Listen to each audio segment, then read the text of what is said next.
Thank you for joining this short webinar showing you how to identify the additional information statement codes, also referred to as AI codes, when making an import declaration using the Customs Declaration Service.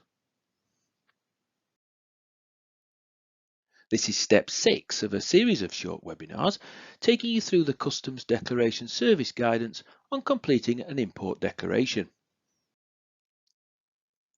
This table sets out the step-by-step guides we'll be covering in this series.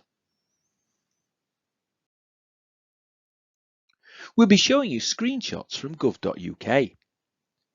HMRC is constantly improving the digital experience of our customers, so you may find that some of these screenshots will be slightly different to those you'll see on gov.uk. This webinar series follows Hallie, who is importing children's t-shirts into Great Britain from the USA. She has her own software product, which means she can submit her own declarations via the Customs Declaration Service. Her t-shirts will be entering free circulation in Great Britain. Please remember to follow the 10 steps in the navigation guide in order, otherwise your declaration will fail validation.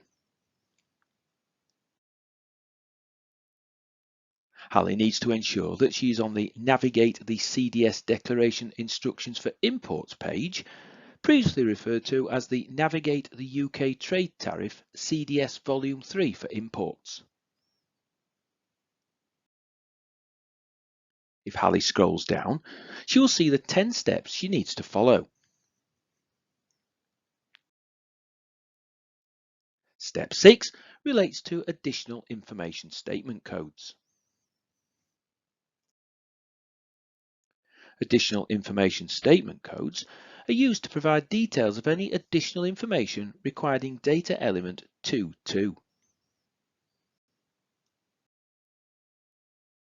Hallie needs to use an additional information statement code to apply for relief, as she is using non-EU pallets and they will be leaving the UK after the goods arrived. Additional information statement codes are made up of a code followed by free text or a set statement. Hallie will need to access Appendix 4 and the UK Integrated Online Tariff in order to identify any additional information statement codes. Hallie starts with Appendix 4 by selecting the hyperlink. This will open up the Appendix 4 guidance page. Hallie scrolls and sees that she needs to recheck her procedure code in Appendix 1, additional procedure code in Appendix 2, and commodity codes on the online tariff. This will provide guidance on the additional information statement codes expected or required to be used for her declaration. Hallie also notes that anything in Appendix 1 or Appendix 2, her procedure code and additional procedure code, will take precedence over Appendix 4. Hallie starts by returning to the UK Integrated Online Tariff and accesses her commodity code 6109 100010, which she found in Step 2. When she scrolls down, she filters for the United States in the drop-down. Here, Hallie must read any additional information that may affect her additional information statement codes. As Hallie is importing children's t-shirts, there is no additional information affecting her declaration. Next, Hallie needs to access her procedure code and additional procedure codes via Appendices 1 and 2. Hallie returns to Appendix 1, searches for her procedure code 4000. She scrolls down to the Additional Information section.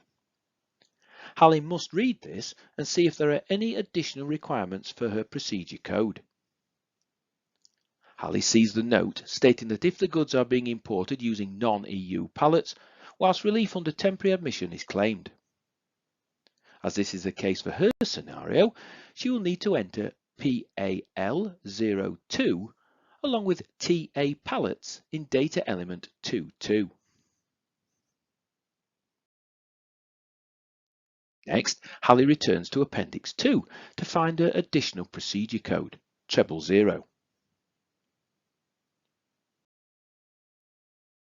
She scrolls down to the specific fields in the Declaration Notes on Completion section within her procedure code. For Hallie's example, there are no additional requirements. If she had multiple additional procedure codes, she would need to repeat this process for all codes. Now that Hallie has reviewed Appendix 1, Appendix 2 and reviewed the UK Integrated Online Tariff, she needs to access Appendix 4.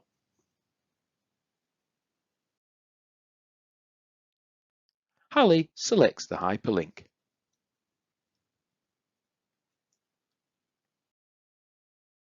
This will bring Hallie to the Appendix 4 guidance page. If she scrolls down, she will see Appendix 4A and 4B. Appendix 4A contains union codes, and Appendix 4B contains national codes.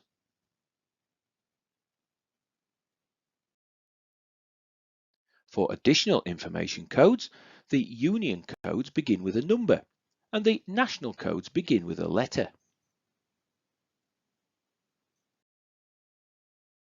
Please note, this is the opposite to additional procedure codes. First, Hallie checks Appendix 4A. She selects the hyperlink, which downloads an Excel file. Hallie can read more into the description and usage of each additional information statement code. She needs to work through the whole document and find if any codes are relevant to her. In Hallie's example, there are no additional information union codes required. Next, Hallie checks Appendix 4B.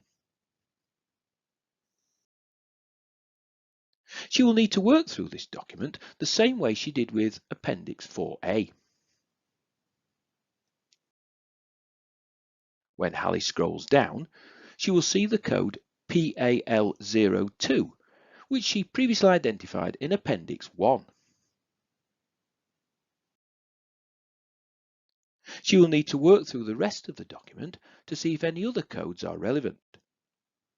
However, Hallie identifies there are no other additional information statement codes relevant to her declaration scenario. Hallie has correctly identified the additional information statement code PAL02 for her children's t-shirts by using Appendix 4 and re-reviewing the UK Integrated Online Tariff, as well as Appendices 1 and 2 under the additional information sections. Watch the next webinar, which shows you how to identify the specific document and reference codes.